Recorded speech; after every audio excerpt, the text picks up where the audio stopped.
So you might remember a few weeks ago on episode 8 of New Music Mondays on September 28th when one of our guest DJs, Dave Batts from Release the Bats, played a really great song called Mercy Bird by a band from Portland called Dry Wedding. And if you were there, you might also remember that it got quite a bit of attention in the chat room. People were really talking about it. And it's a great song. And while that song was playing during the broadcast of the show, Portland DJ Ms. Margot private messaged me and said, you know, you should really get these guys on the show. They're really awesome. And of course I was like, yeah, I mean, everybody else seems excited about them. I love that song.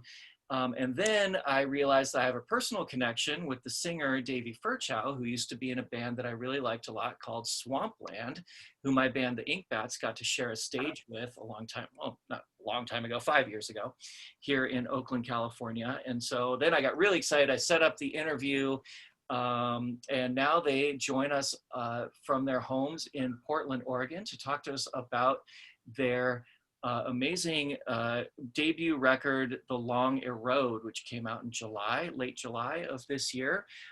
Dry Wedding, welcome to New Music Mondays. Hello. Hello. Hi. Thanks for joining us. Let's kind of go around the table a little bit and introduce ourselves. We've got Davey Furchow, singer and guitarist. The man with all the records. I'm jealous because all mine are in storage right now. Jared Green on guitars and synths. Hello, sir, and other unconventional things, which we might talk about a little bit. And you also did the artwork on the album, which great job. I really like it. Yeah, it's beautiful. Chadwick Ferguson on bass. Hello. Hello, sir. And Tom Fuller on drums. All right, welcome to the show. So let's talk about the record. I really love it. You recorded it late last year, and then it came out in late July. Tell us about the recording process and what it was like putting out your first record. Well, we spent 5 days recording here in Portland at a recording studio called the Hallowed Halls, which is actually an old library from the 20s that they've converted into a recording studio and like event space. And we did 5 days there with Billy Anderson, who, most people know for recording bands like Sleep, High on Fire. He's done a lot of metal stuff, but also, he's done the Red House Painters and Jawbreaker. And so his resume is kind of, it's very intense. So we were a little nervous going in, but he was a breeze to work with, and, the king of puns, I would say. And so we got a lot done. I mean, Jared especially went to town with some overdubs. So, I mean, the amount of stuff we got done in 5 days was great. And that was because Billy was very good about kind of keeping us focused and pushing the process along. So Nice. Good. There's something interesting about your record. It sounds pretty different than a lot of the post-punk that's coming out right now, which I think is really great. Part of that, I think, is due to the live drummer, because a lot of people are not using live drummers right now. But I'm also noticing kind of a blues sound to it. There's some 3/4 rhythms in there, and some kind of dark, the tempos are kind of slower. It's kind of a darker sound. Really enjoyable. It's really great. Where does that kind of bluesy sound come from? I mean, I think when I think about dark music in general, I think about, early folk and country and blues, and there's such a, for lack of a better word, dark foundation to a lot of that music.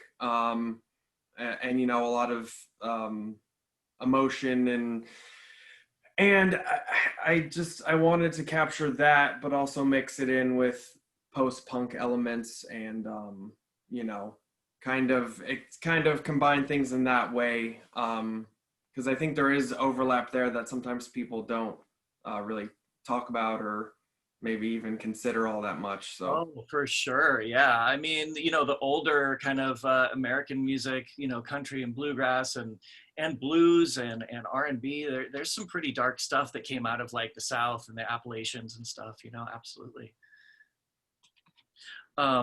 Let's go around the table and talk about how each of you started playing music to begin with. When did you learn your instruments? When did you kind of decide that you wanted to be a musician?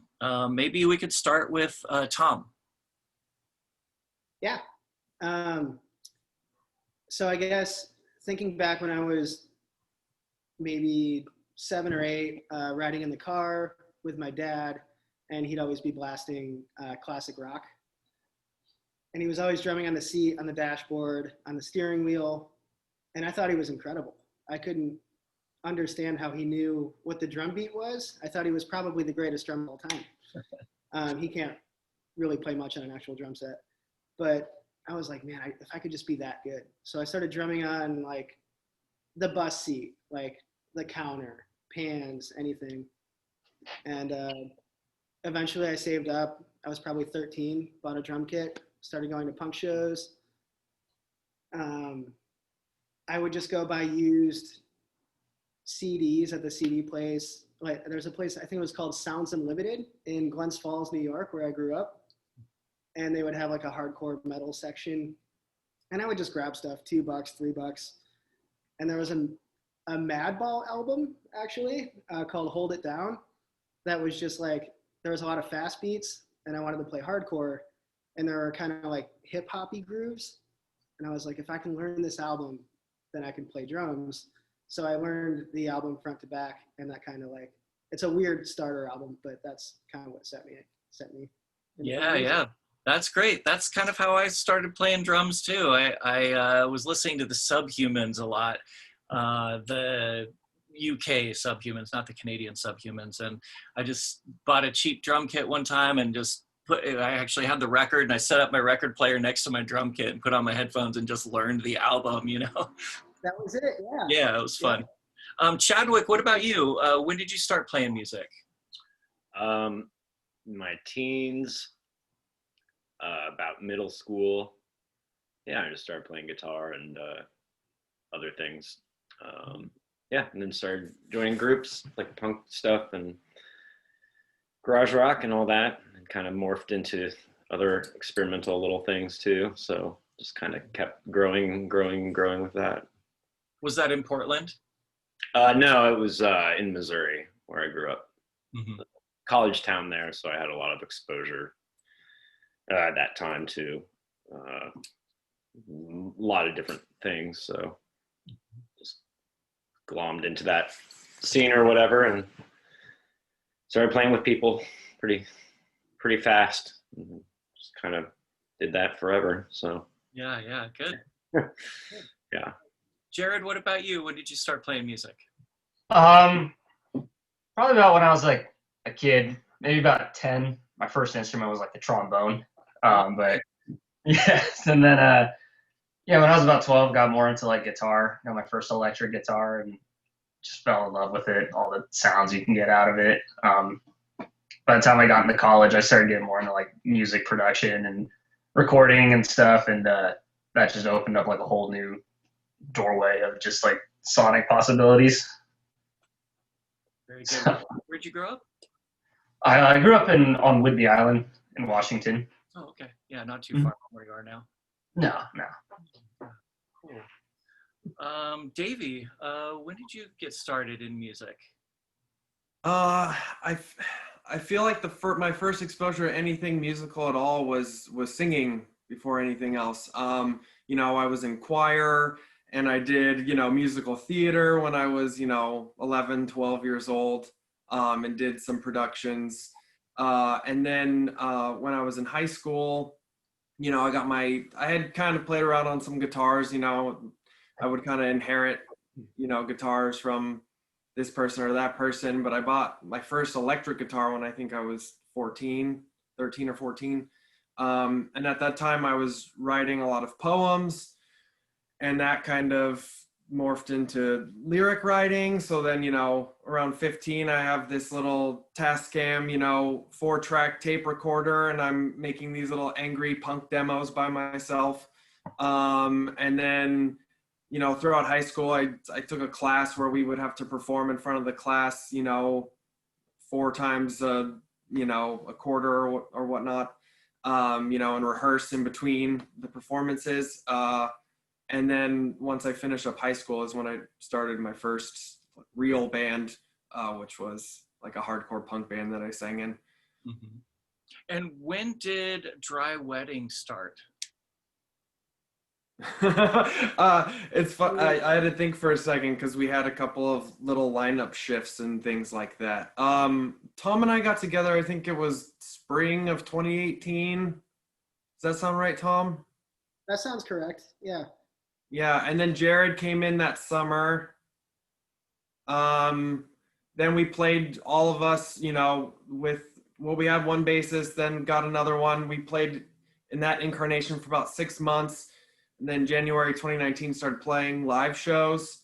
And then the summer of 2019 had another bass player shift, and ended up with Chadwick, who is the best bassist we could have asked for. And, started playing shows with him. I think his first show was September of last year. And then, And then he recorded on the album with you. Yes. Yeah, great. Yeah, the bass playing is awesome. I'm a bassist, so one of the first things I listen to is the bass, and yeah, it's really great. Hey, that show that we played together, I've been thinking about it recently and remembering how much fun it was. We played at XOXO, which is a building that they actually tore down completely, unfortunately, in downtown Oakland. But do you remember we opened for the Membranes, your band and my band?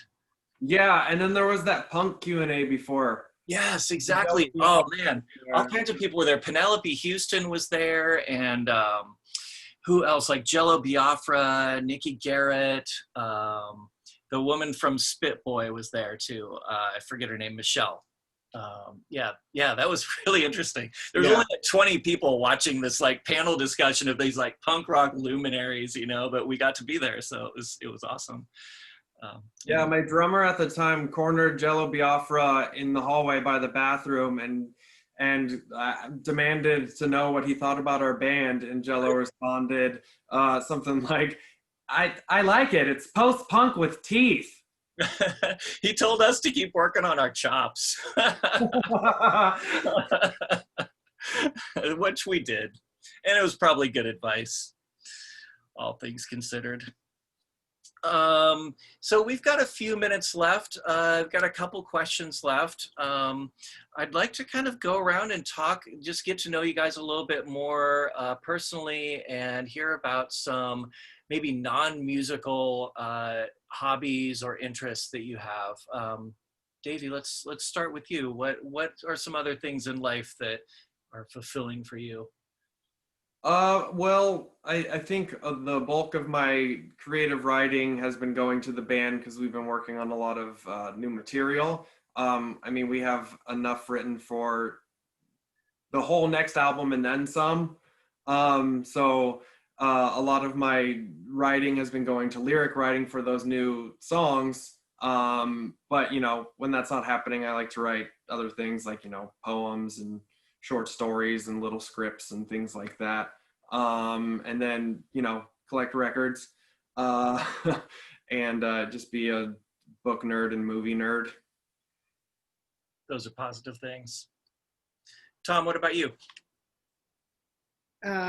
I like to go out into the woods pretty often. I like to hike, and I forage for mushrooms, and I study mushrooms. And you cultivate them as well in your house, right? Sometimes, yes. I'm not currently cultivating any right now, but I do cultivate them. So that takes up a good amount of my time. Whenever I have a day off or 2 days off, me and my partner will go camp somewhere. Especially right now, it's kind of killing me because it's in the fall mushroom season and it just started raining, and I want to get out there. Yeah. So hopefully in the next week or two, I'll get back out for that. Beyond that, I cook a lot. That's what I do for work. I cook for a place called Fat Squatch here in town. That's like a vegan food cart that's transitioning into some things.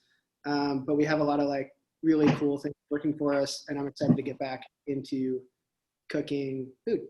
Cool, good for you. Are you So- vegan? I am. Oh, good. Me too. Hell yeah. Yeah, there's a lot of great vegan restaurants up there, but I haven't been to that one, so I'll look for it next time I go up for sure. Cool. Yeah, we just moved to, it's like Northeast 42nd area. It's called Shady Food Court. Before the Food Cart Pot. pandemic, I went to Dough, the vegan donut place.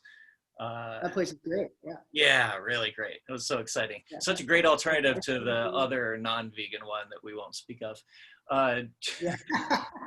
The one with stale cereal and shit on it.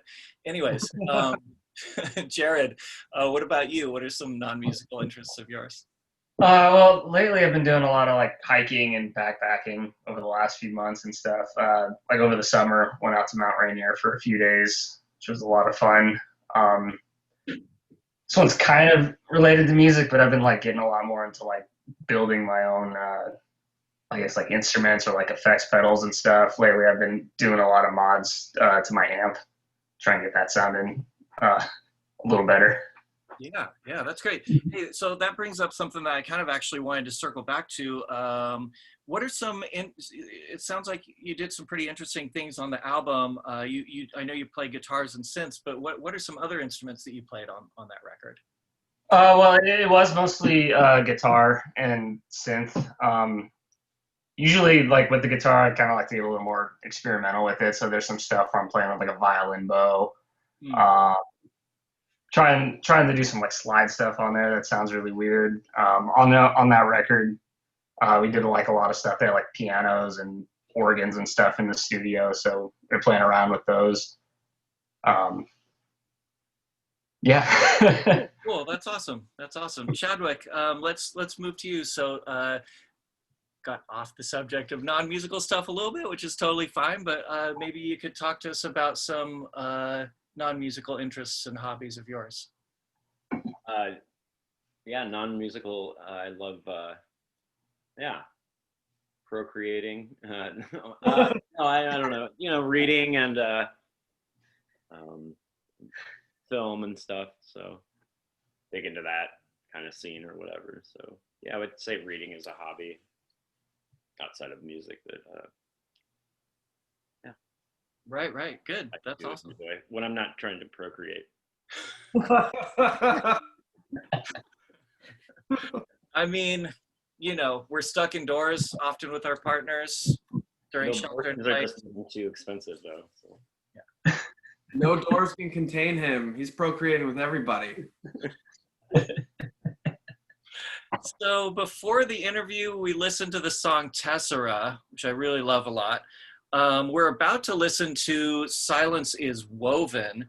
Davey, I want to talk about that song a little bit because I think that it's emblematic of an overall theme that I kind of see running through the record like a thread. No pun intended. Ooh. Well, pun was very intended. What am I talking about? But the themes I'm hearing in your lyrics are struggle, constraint, being held down, being tied down, being choked. One thing I thought was interesting is you brought up in Silence is Woven, actually, the concept of wise blood, which I've always been kind of fascinated with that. For our viewers who might not be familiar with that concept, it's the idea that we're born with innate knowledge, and that as we grow older and we're indoctrinated into the conventions of modern society, that innate knowledge that we're born with is kind of like tamped down or restrained, right? Yeah. So am I on the right track here? What are your thoughts about the themes of the album? Yeah, I mean, I didn't sit down and think about, I want this to be a theme for an album. I very much focus on each song individually, and make it a point to try and make them unique in their own way, and whether that's subject matter, the way I play with language. I mean, it could be a variety of different things, but I'm very focused on that, just making sure there's, that I'm not getting stuck in my ways and that I'm doing something different with each song. But I definitely think there are certain impulses I have, certain imagery that I like to incorporate. And I think I just like to, I think I like to deal with struggles, or the push and pull of this and that. I think a lot of the songs are about that. It's struggle for control, something being created, something being destroyed, just kind of, and then everything that falls in between. How do you navigate in those in between portions? Mm-hmm. Yeah, well, great things to think about in the middle of a deadly pandemic, for sure. And one of the things that I one of the positive things that I'm getting from the shelter in place stuff is the time to sit down and enjoy an album, which I've gotten to do a couple of times with yours. So thanks to all of you for making such a great record and coming together as a band for us listeners. And thanks for taking the time to be on New Music Mondays. Thank you for having us. Yeah, man, thanks a lot. Absolutely. We look forward to, actually, one more question. What are your plans for the future? Have you started, composing songs for a new record? I know you also have a performance coming up, actually a live performance in front of an audience in Portland. So I'd kind of like to hear about that as well. Chadwick, take it away. Yes. We're performing at the Fixin' 2 on Monday the 26th, right? Is that the date, Davey? That's the date. I believe it is. I have a dog squeaking a bone here. Yes, October 26th. We will be playing at the Fixin' 2. They have flipped their stage, so now the bands will be playing facing a window that looks out onto their outdoor patio. So that's where all of the attendees will be. It's limited to 30 people. It just sold out last night. That's brilliant. How lucky that that venue is able to do that, Yeah. That's great. Yeah, we're very excited to be able to promote the record because we actually have all the physical elements of the LP now. Covers and inserts are in Spokane with the label that we're splitting the release with. We have all the vinyl, and so we're going to be swapping all of that stuff in the next week or so we can have the record, the actual LP for the record release show. And then, yeah, like I mentioned earlier, we have enough material for the next record, and then more. We already have part of the third one written. So we've talked about going into the studio before the end of the year to work on album 2. Well, awesome. I can't wait to hear more from you. And again, thanks for joining us on New Music Mondays. Really appreciate it. Thank you. Thanks. So much. All right. So off of The Long Erode, Dry Wedding's debut album, which came out in late July of this year, this is Silence is Woven on New Music Mondays. Thanks for watching. Hi everyone, hope you liked that video. If so, please like and subscribe to receive notifications when we upload more content. New Music Mondays is a live stream show every Monday from 7 p.m. to 9 p.m. on twitch.tv/DavyBonesOakland. It features myself and a weekly guest DJ spinning new releases in the world of dark music, post-punk, goth, dark wave, as well as interviews with the people that make the music happen. So it's a lot of fun. Make sure to join us live. Again, that's every Monday, 7 p.m. to 9 p.m., or actually about 9:30 Pacific time. The audio will always be uploaded the next day to my Mixcloud page, mixcloud.com/DavyBonesOakland. And thanks for watching the video on YouTube. The interviews will all be uploaded to the YouTube channel, as well as an occasional kind of behind the scenes video as well. All right. Thanks again.